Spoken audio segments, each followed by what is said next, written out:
बीते विधानसभा चुनावों के रिजल्ट जहां बीजेपी के लिए सौगात बनकर आए, वहीं दो मेजर हिंदी भाषी राज्य यानी कि राजस्थान और छत्तीसगढ़ से कांग्रेस को हाथ धोना पड़ा।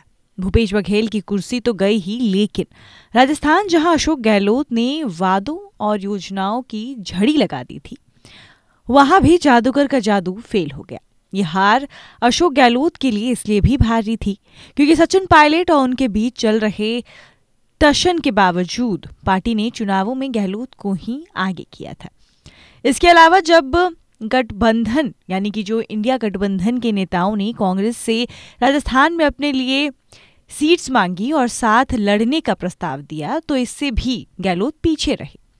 उनका आत्मविश्वास पार्टी के लिए उम्मीद थी कि जादूगर इस बार राजस्थान में सत्ता बदल जाने के रिवाज की काट करेंगे और कुर्सी पर बरकरार रहेंगे, लेकिन हुआ इसका उल्टा। सवाल उठना लाजमी है कि दर्जन भर से ज्यादा वेलफेयर स्कीम लेकर आने के बावजूद गहलोत कहाँ चूक गए और हार के बाद अशोक गहलोत का भविष्य क्या होगा।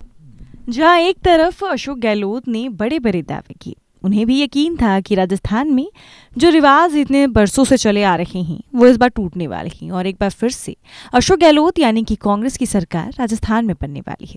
इसी वजह से राजस्थान में ज़्यादा फेरबदल भी नहीं किया गया।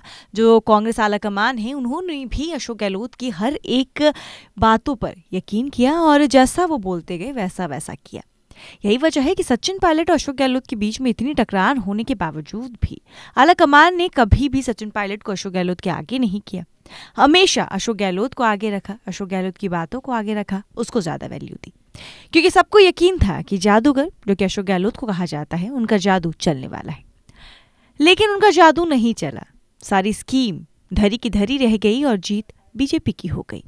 अब जिस तरीके से राजस्थान में कांग्रेस की हार हुई है और बीजेपी की जीत हुई है, इसके बाद से अशोक गहलोत पर ही सवाल खड़े हो रहे हैं। उनके पार्टी के खुद के नेता, विधायक सब उनके खिलाफ खड़े हो गए हैं, आला कमान से गुहार लगा रहे हैं और कह रहे हैं और सवाल खड़े कर रहे हैं और आला कमान को बोल रहे हैं कि अब आपको इस पर बात करनी होगी और आखिरकार चूक कहाँ रह गई, इस पर हमें बैठकर चर्चा करनी चाहिए, क्योंकि लोकसभा चुनाव भी आ रहे हैं और उसमें कोई भी रिस्क नहीं लेना है।